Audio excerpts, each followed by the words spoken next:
창원 시내버스 노선이 전면 개편된 이후 첫 평일을 맞았습니다. 정류장마다 시민들의 불만이 쏟아져 나왔습니다. 피해자다움은 있지만 가해자다움은 없는 학교폭력의 현실태. 학교폭력 피해자라고 고백한 표예림 씨를 만나 학교폭력에 대한 이야기를 들어봤습니다.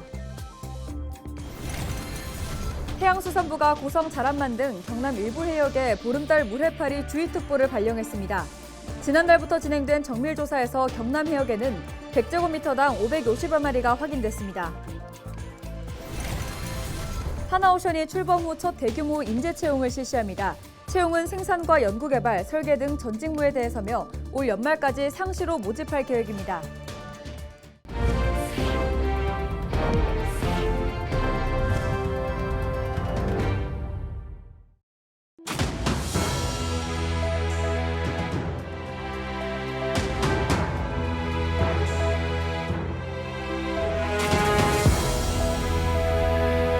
시청자 여러분 안녕하십니까? 헬로티비 경남뉴스입니다. 창원시 시내버스 노선이 지난 주말부터 대폭 변경됐습니다. 지난 2005년 이후 18년 만에 전면 개편된 건데요. 시민들은 익숙하지 않은 노선과 환승 등의 불편을 겪어야만 했습니다. 버스 노선이 바뀌고 맞은 첫 평일 풍경을 표영민 기자가 취재했습니다. 창원 도심의 한 버스 정류장. 사람들이 노선도를 뚫어지게 쳐다보고 일부는 사진도 찍습니다. 지난 10일부터 새롭게 바뀐 버스 노선을 익히기 위해서입니다. 노선 조정 후 맞은 첫 평일. 아직 시민들은 혼란스럽습니다. 102번이 열이 안 오고 저 뒤쪽으로 돌아가더라고요. 근데 또 올 때는 또 102번 열이 오더라고요. 그러니까 그게 어떻게 아무튼 많이 혼란스럽습니다. 우리가 이제 바뀐 것에 대해서 익숙하지 않아가지고 굉장히 내 시간도 맞추기도 어렵고 혼란스럽습니다. 여전히 새 노선도에 작은 글씨에 대한 지적도 나왔습니다. 어른들 보기도 힘들고 글자도 작고 그리고 이렇게 숫자가 101 이렇게 세로로 나왔잖아요. 이렇게 그냥 가로식으로 이렇게 해줬으면 좋겠어요.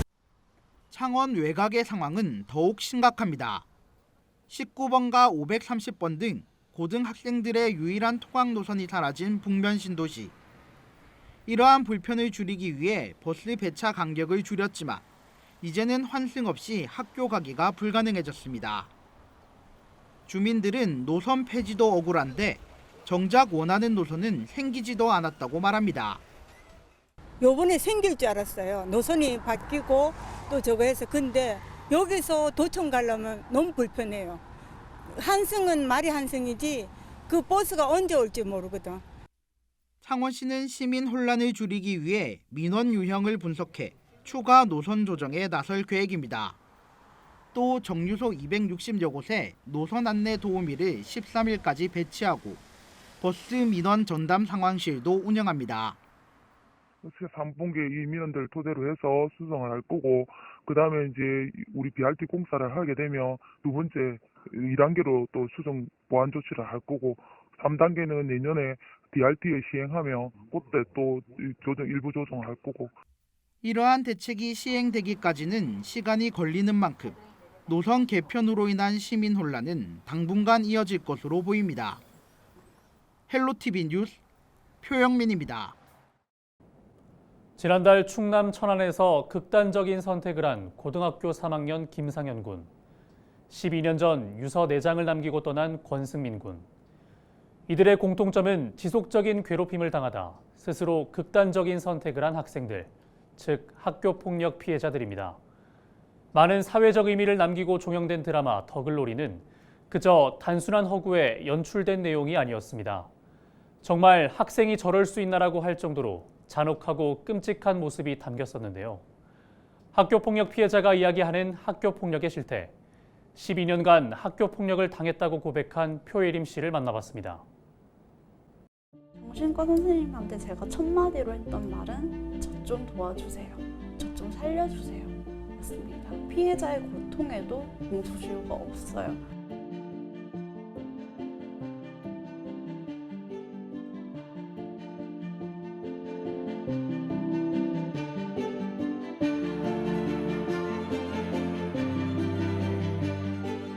학교 폭력을 신고하는 것 자체가 일회성으로 신고하는 경우는 극히 드물어요.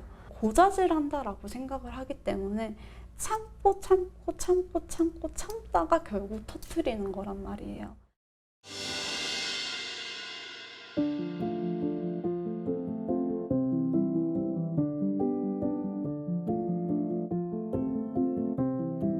그러니까 이 가해자는 배우는 거예요. 학습을 하게 되는 거예요.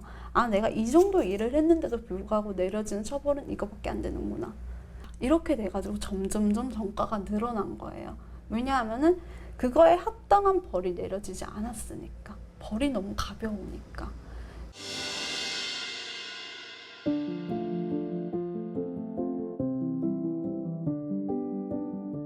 20살이 되었을 때 저는 제일 먼저 했던 게 도망치기였어요. 너무 힘든 나머지.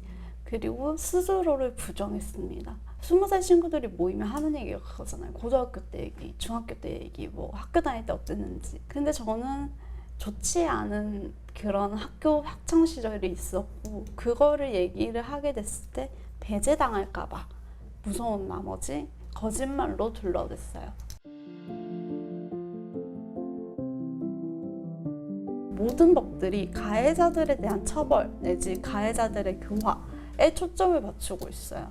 하지만 저는 그보다 더 중요한 거는 피해자에 대한 교화이라든지 피해자의 회복, 치유 이런 거에 집중이 되었으면 좋겠는 거예요.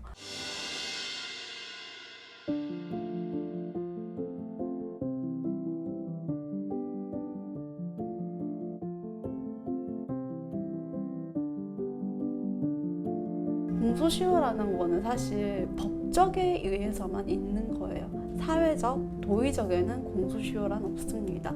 또한 피해자의 고통에도 공소시효가 없어요. 기산점을 폭력이 일어난 날짜가 아니라 아이가 성인이 된 날짜로부터 공소시효가 흐를 수 있게 변경을 해달라는 학교폭력에 대한 특례법을 만들어 달라는 취지에서 탄원서를 작성해가지고 이제 탄원서 모집을 하고 있고요.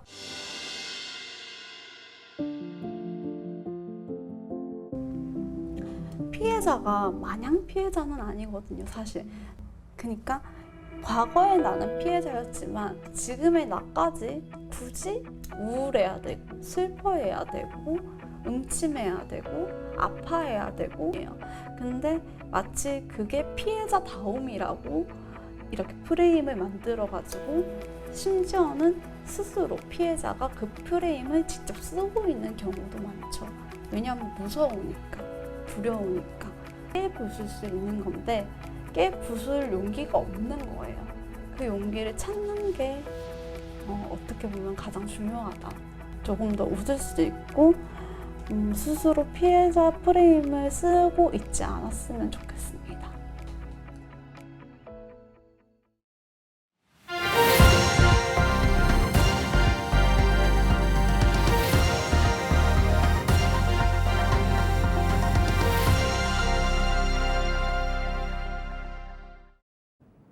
지역 소멸을 막아라 케이블 TV 공동 기획 보도 순서입니다.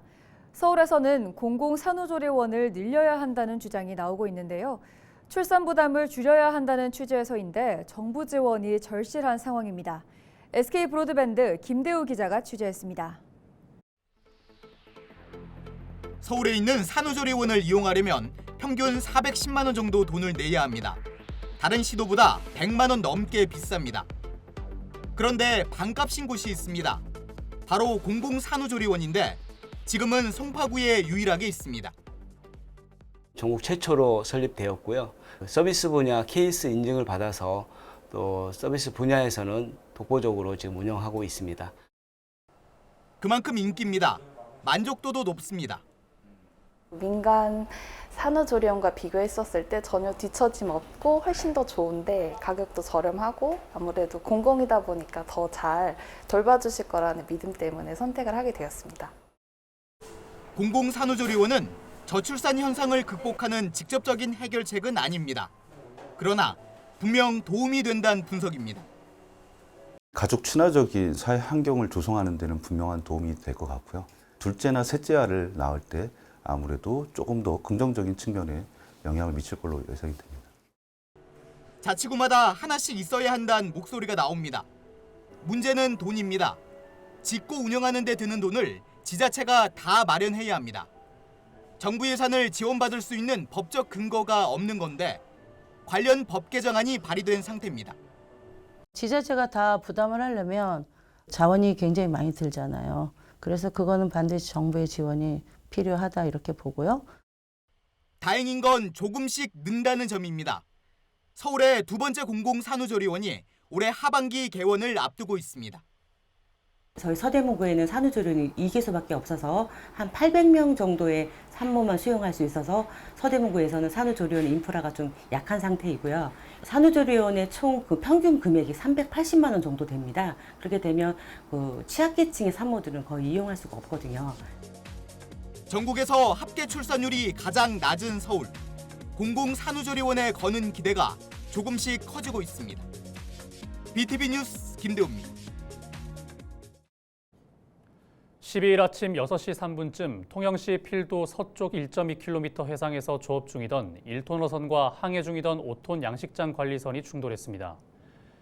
이 사고로 1톤 어선의 선미 안전바 등 일부 구조물이 파손돼 수리를 위해 인근 조선소로 이동됐습니다.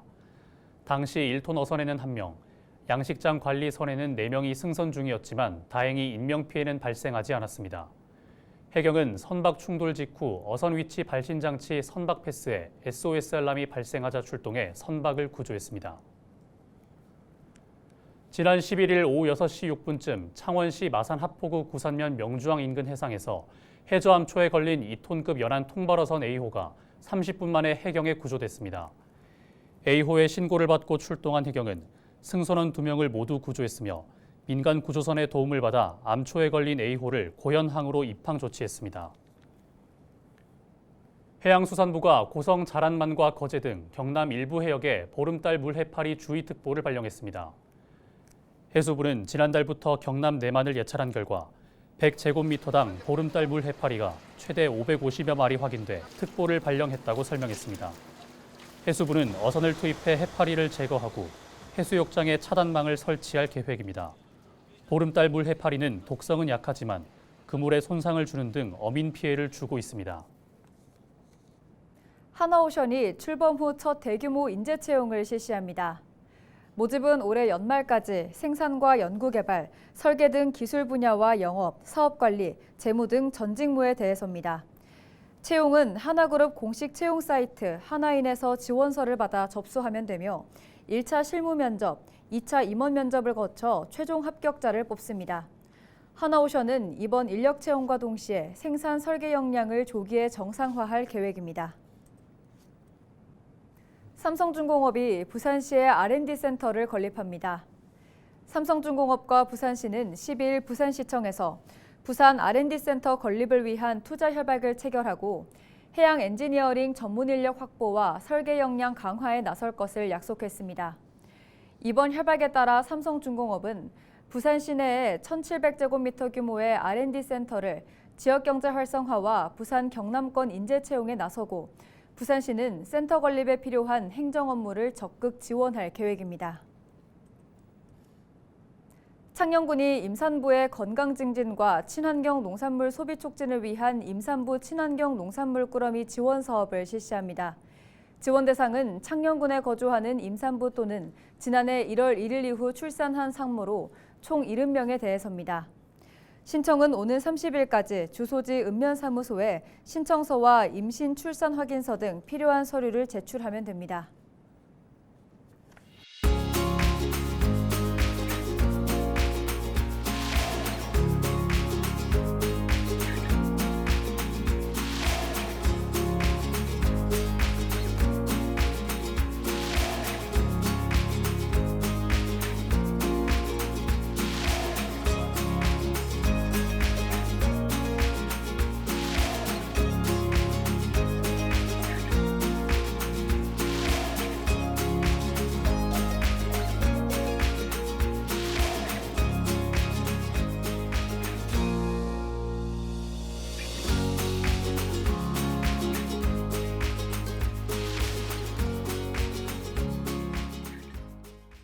이어서 AI 날씨와 생활 전해드립니다.